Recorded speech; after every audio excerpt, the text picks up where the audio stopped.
नमस्कार दोस्तों, स्वागत है आप सभी का आज की वीडियो में। मेरा नाम है आज़ीज़ और हम जो आज कहानी सुनने वाले हैं उस कहानी का शीर्षक है साधु और चूहा। तो कहानी कुछ इस प्रकार है। एक दक्षिण शहर के पास एक भगवान शिव का मंदिर था। वहाँ पर एक पवित्र ऋषि रहा करते थे और मंदिर की देखभाल किया करते थे। वह भिक्षा के लिए शहर में हर रोज जाते और भोजन के लिए शाम को वापस आते।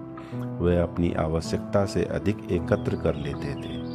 अपनी आवश्यकता जितना हुआ ले लेते और बाकी का बर्तन पर डालकर मजदूरों में बांट देते, जो बदले में मंदिर की सफाई और सजावट का काम किया करते। उसी आश्रम में एक चूहा भी अपने बिल में रहता था और हर रोज टोकरे से कुछ न कुछ भोजन चुरा लेता था।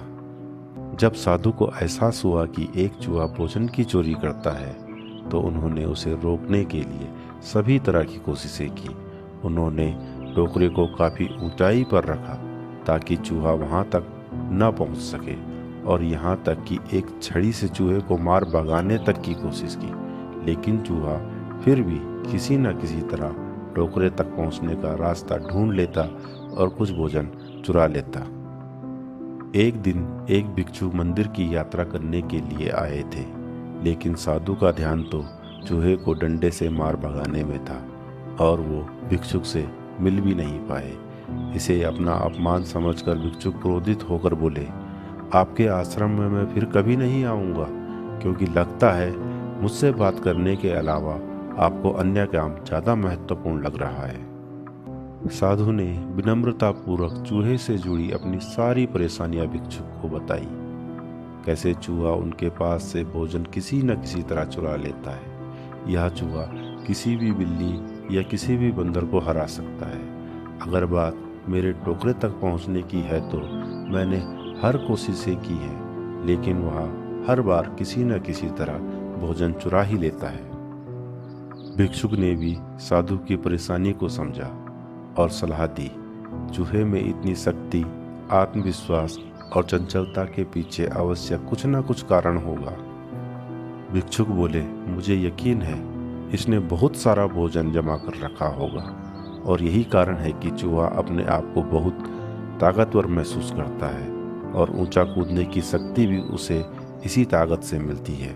चूहा जानता है कि उसके पास खोने के लिए कुछ नहीं है, इसीलिए वह डरता भी नहीं है।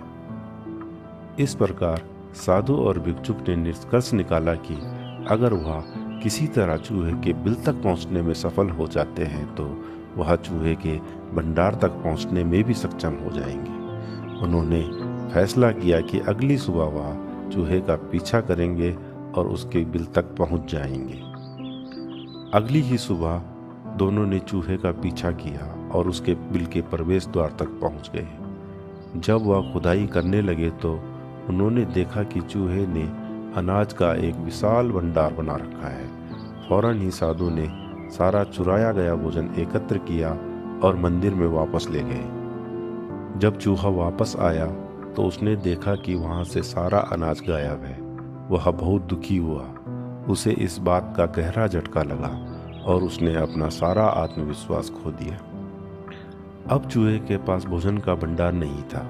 फिर भी उसने फैसला किया कि वह रात को फिर से टोकरे से कुछ न कुछ भोजन चुराएगा। लेकिन जब वह टोकरे के पास पहुंचने की कोशिश करने लगा तब वह नीचे गिर गया और उसे यह एहसास हुआ कि अब ना तो उसके पास शक्ति है और ना ही आत्मविश्वास।